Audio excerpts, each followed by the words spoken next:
A video on seeing if we can make some Redbush tea into a cordial. So I'm almost out of cordial. I haven't got any fruit juice in the house, so to make my own fruit cordial. But I have got some Redbush tea, so I kind of thought to myself, can we make Redbush tea into a fruit cordial? So we have a litre of boiling water in there. How many tea bags are we going to put in? Lots. What is that? 10. Let's put 20 in. 13. No, that's 16. That's another one. Well, no, we can always let it down, can't we? We can always let it down and add a bit more water to it. So 10, that's 20. 10, 11, 12, 13, 14, 15, 16, 17, 18, 19, 20. Let's do them all. So 40 tea bags, or 40 Redbush tea bags, and then just let that steep, probably overnight, because it's getting a bit late now, and it won't be cool by the time, cool enough to touch. So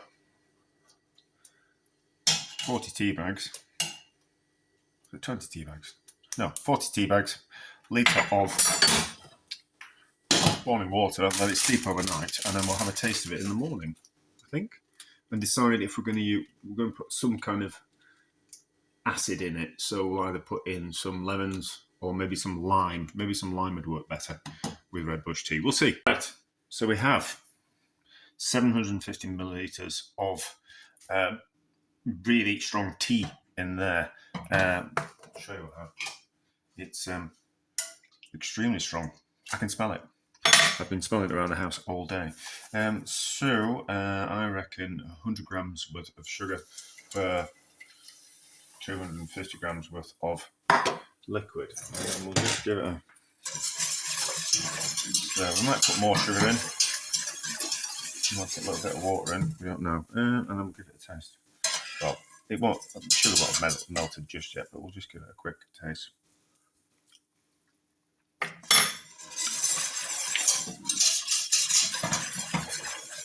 I think you need a bit more sugar.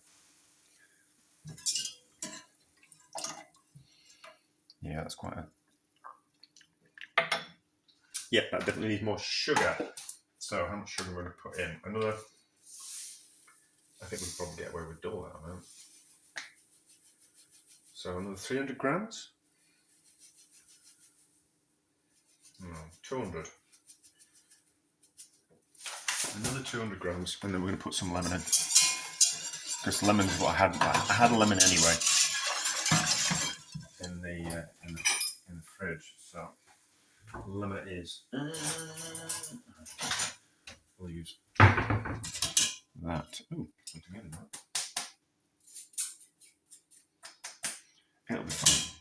So certainly add lemon, and then I can't be bothered getting the freezer out, so we'll just use a fork. So stab it all over, and then squish. I could have put the zest in as well to flavour it, but I can't be bothered. No, ordinarily I would use it, but it's getting a bit late. I've had a busy day. I just couldn't. It's only now that I really fancy doing this. You can do a little bit too much in life. So, and you get to that stage where you just think, oh, I just don't want to do any more today. There's nothing wrong with that. So,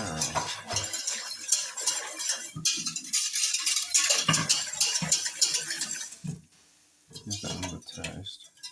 I think that'll be a decent syrup.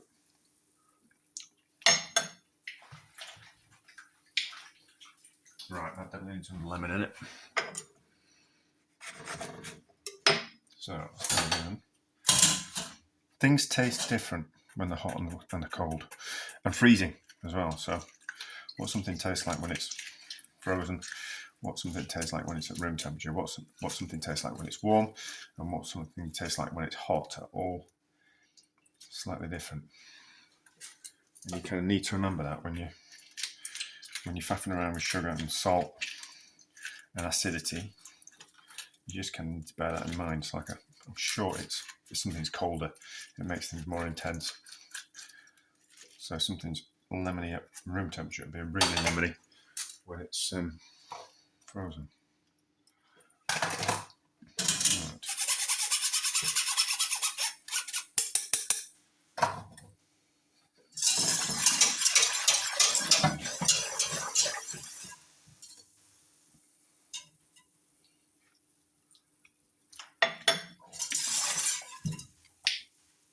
Can we put a bit more sugar in? I think we can get away with a bit more sugar, you know.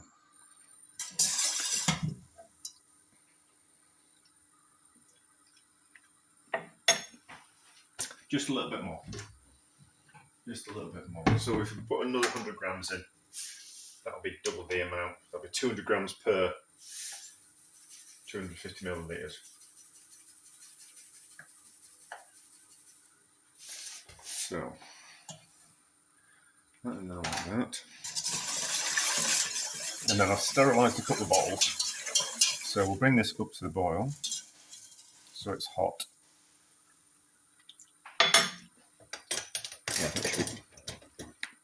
Let's put the lemon in. Well, we've got the lemon. I'm not going to use it for anything else. I'm not planning on having a gin and tonic tonight. Alright, so up to the boil, and then we'll pour it into a couple of bottles and we'll let it cool overnight, and then we'll see what it's like in the morning. I suppose you could just get away, you just make a sweet tea, don't you? You don't need to make an iced tea. You don't need to make a tea cordial. So this is what I wanted to talk about. And you kind of go, yeah, but you have to make the tea, cool it down, put some ice in it. Whereas if you make the cordial, you can just add it to water with some ice, and then you're good to go, aren't you? You don't have to think about making the tea, letting it cool down, faffing about like that. You can just pull it straight out of the fridge and make yourself an iced tea. That's what we're really making, but there is no caffeine in Redbush, so it's suitable to have on an evening before bed on a hot evening. So, up to boil into these nice little bottles, and then we'll see what it's like in the morning. Give this cordial a taste.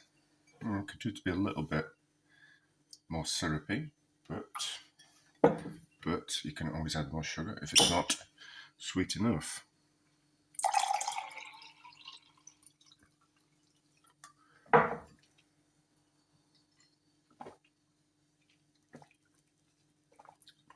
That's pretty good as that. That's quite refreshing. Yes, so if it works with Redbush tea, it'll work with any tea, even proper tea. Sweet enough for me is that. I don't want something too sweet and quite chlorine. Chlorine. Anyway, that's about it. And certainly with some ice, that would be delicious. Yes, so I'll put the recipe in the description. But that's a success.